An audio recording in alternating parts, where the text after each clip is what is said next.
जो उसमें आज के इस अभिनंदन समारोह के माननीय अध्यक्ष कुलाधिपति बनारस हिंदू विश्वविद्यालय, सम्माननीय न्यायमूर्ति श्री जगधरवाली जी, आज प्रयाग के नगरवासियों से अभिनंदित होने के लिए बैठे हुए हमारे मुख्य अतिथि के बतौर कुलपति इलाहाबाद विश्वविद्यालय प्रोफेसर हांगलू साहब, इस कार्यक्रम के संयोजक ऊर्जावान हम सबके छोटे भाई श्री उत्पल जी, मंच पर बैठे हुए समाज जीवन के विविध क्षेत्रों के प्रतिनिधि, गणमान्य, सभागार में बैठे हुए हमारे विश्वविद्यालय और महाविद्यालय के शिक्षक मित्र, छात्रों और प्रयाग महानगर के सुधीजन, आज अवसर है अभिनंदन का, वंदन का, सम्मान का, मान का। सर, मुझे समझ में नहीं आता कि आपके व्यक्तित्व और कृतित्व के वह कौन से पृष्ठ खोले, वह कौन सा अध्याय शुरू करें। सब तो सम्माननीय है, सब तो वंदनीय है, सब तो इतना महनीय है कि प्रतिपल प्रतिक्षण अभिनंदन करने का जी करता है।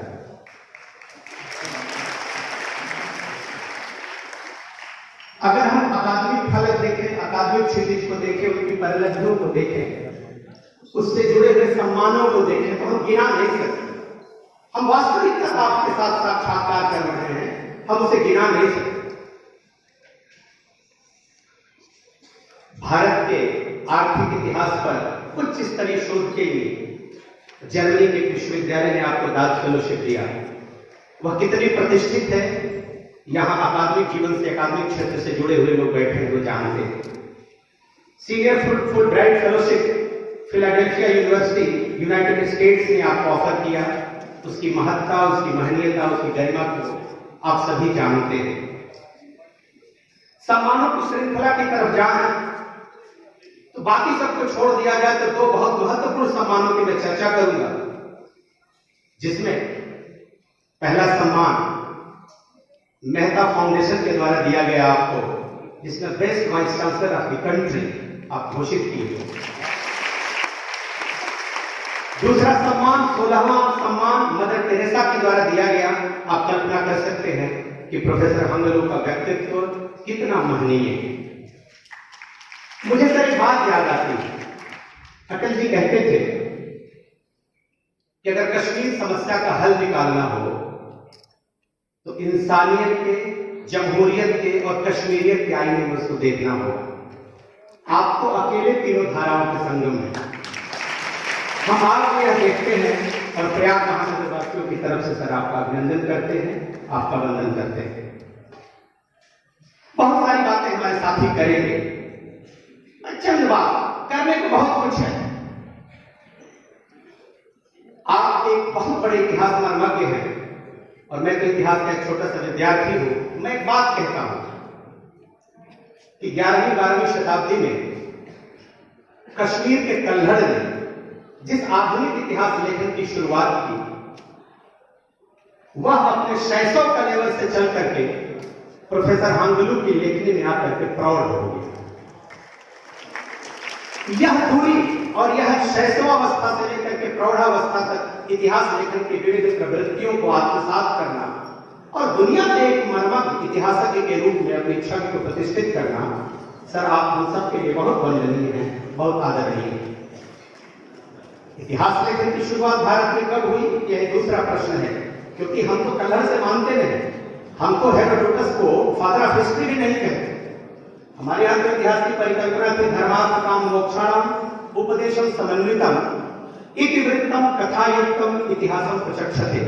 हमारी विराट चेतना थी इतिहास को देखने की, समझने की, जीने की, वह एक संपूर्ण जीवन था। यह एक अलग विषय है, इस पर हम लोग फिर कभी बात करेंगे। जहां तक विश्वविद्यालय और कॉलेजेस के शैक्षिक उत्थान का प्रश्न है, आपकी देयता सर इतनी ज्यादा है, आपका कंट्रीब्यूशन इतना है कि हम उसको भी गिना नहीं सकते। सामान्य रूप से बात हम कहते हैं कि कॉलेज में आपने पोस्ट ग्रेजुएशन कक्षाओं का शुभारंभ किया, सर यह केवल परास्नातक कक्षाओं के शुरू होने की बात नहीं है, यह 5 दशक के आंदोलन का समापन था। यह उस बात का समापन था। मुझे अपने विश्वविद्यालय से बहुत प्रेम है। मैं इलाहाबाद विश्वविद्यालय का एक बहुत ही विनम्र छात्र रहा हूं और आज वहीं पर अध्यापक भी हूं। कुछ लोगों ने उच्च शिक्षा को अपनी चेरी बनाकर रखा हुआ था।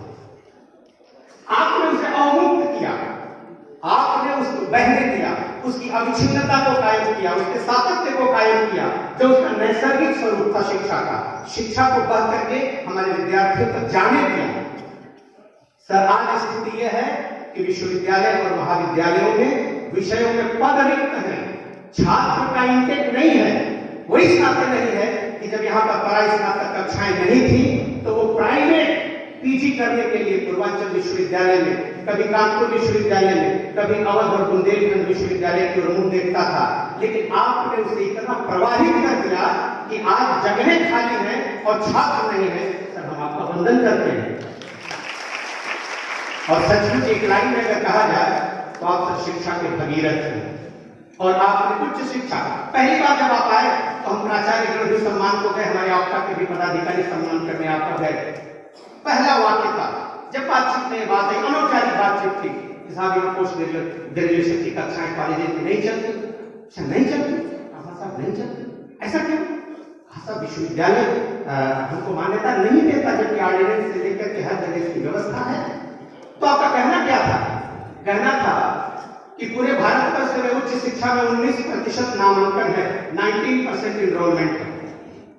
पॉपुलेशन का रोज बढ़ने का जो प्रेशर है और उसके बाद पीजी की कक्षाएं कॉलेज की नहीं है, यह तो विस्फोटक है और सिविल वार हो जाएगा।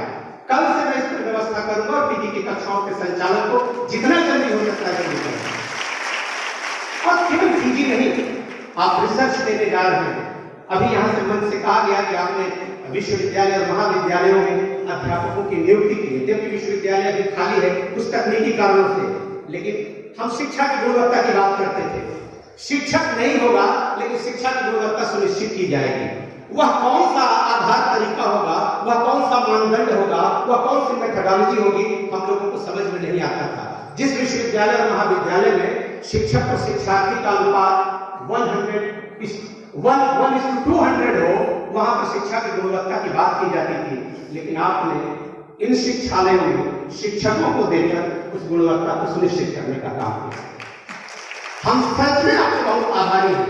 सर हम लोगों का तो बड़ा अजीबोगरीब अनुभव था। मैं बार बार एक बात कह रहा हूं कि पीजी की कक्षाओं का चलना, शोध का मिलना, यह सब सामान्य बातें नहीं है। शिक्षकों का होना, 20 वर्ष से शिक्षक की 25 वर्ष से भर्ती नहीं हुई थी, 20 वर्ष से हमारे शिक्षकों के प्रमोशन नहीं हुए थे, ये सामान्य बात नहीं है। मैं एक छोटा सा उदाहरण देना चाहता हूं। मैं पिछले 13 वर्ष से कॉलेज का प्राचार्य हूं। बहुत सारे कामों के लिए हमको विश्वविद्यालय में दिन रात जाना होता है। हमको कुछ यूनिवर्सिटी ग्रांट्स कमीशन ने कुछ एड ऑन कोर्सेज दिए थे। एड ऑन कोर्सेज यूजीसी के 9th प्लान का हिस्सा था। आप कल्पना करेंगे 12th प्लान भी आज खत्म हो गया है। मैं बहुत पुरानी बात कर रहा हूं। उसमें यह था कि बच्चे को स्किल ओरिएंटेड एजुकेशन दिया जाए। जब बच्चा फर्स्ट ईयर में दाखिला लेगा बीए बीएससी बीकॉम के, तो उसको एक ऐसा प्रोग्राम दिया जाए और फर्स्ट ईयर जब वो करके निकलेगा तो उसके साथ उस प्रोग्राम को करे और उसके साथ उसको एक सर्टिफिकेट कोर्स की मान्यता दे दी जाएगी। जब वो सेकेंड ईयर में जाएगा तो उसी कोर्स को और ज्यादा वो स्पेशलाइज करेगा तो उसको डिप्लोमा की मान्यता मिलेगी, डिप्लोमा की डिग्री मिलेगी। और जब थर्ड ईयर करेगा तो और ज्यादा स्पेशलाइज करेगा उस कोर्स में तो उसको एडवांस डिप्लोमा दे दिया जाएगा। यानी वो स्नातक करने के साथ साथ एक अतिरिक्त कौशल हुनर से जुड़ी हुई शिक्षा को लेकर के जो बाकायदा यूनिवर्सिटी ग्रांट्स कमीशन ने उसका पाठ्यक्रम तैयार किया वो निकलेगा। सर मुझे अफसोस है कि दर्जन भर प्रोग्राम मुझको मिले थे, लेकिन 3 कार्यक्रमों की मान्यता लेने में 4 वर्ष बीत गया सर और मैं थक गया। मैंने कहा कि मैं नहीं करता, उसकी सीट मनी वापस हो गई, लेकिन मैं अपने ही विश्वविद्यालय में नहीं समझा पाया कि एक यूजीसी का ऑब्जेक्टिव यह है और 3 चरणों में हमको हर बच्चे को एक सर्टिफिकेट, एक डिप्लोमा और एक एडवांस डिप्लोमा देना है। अधिकतम जो मेरे 3 कोर्सेज की मान्यता मिली सर वो केवल सर्टिफिकेट कोर्स की मिली, डिप्लोमा और एडवांस डिप्लोमा हम आज तक नहीं जान पाया। ऐसे में पोस्ट ग्रेजुएशन की कक्षा हमारे लिए तो अमृत वर्षा से कम नहीं है। इसलिए सर आप अभिनंदनीय है। सर मुझे बहुत कुछ नहीं कहना है, मैं बहुत हम इलाहाबाद नगरवासियों की ओर से, अपने शैक्षिक समुदाय की ओर से, अपने बच्चों की ओर से, अपने अभिभावकों की ओर से, इस मंच की ओर से, उत्पल राज्य की ओर से आप बहुत साधुवाद देते हैं, आपका अभिनंदन करते हैं, मैडम वाइस चांसलर का अभिनंदन करते हैं। सच में आप अभिनंदनीय हैं। अभी तो लगभग 3 वर्ष होने को है और सर जो कुछ आपने अपनी सर्जना से, अपने कृतित्व से, अपने सकारात्मक सोच से, अपने बहुत क्विक एडमिनिस्ट्रेटिव डिसीजन से जो हम सबको दिया, हम सब ओतप्रोत हैं, लेकिन 2 वर्ष में और आपसे हम बहुत कुछ चाहते हैं।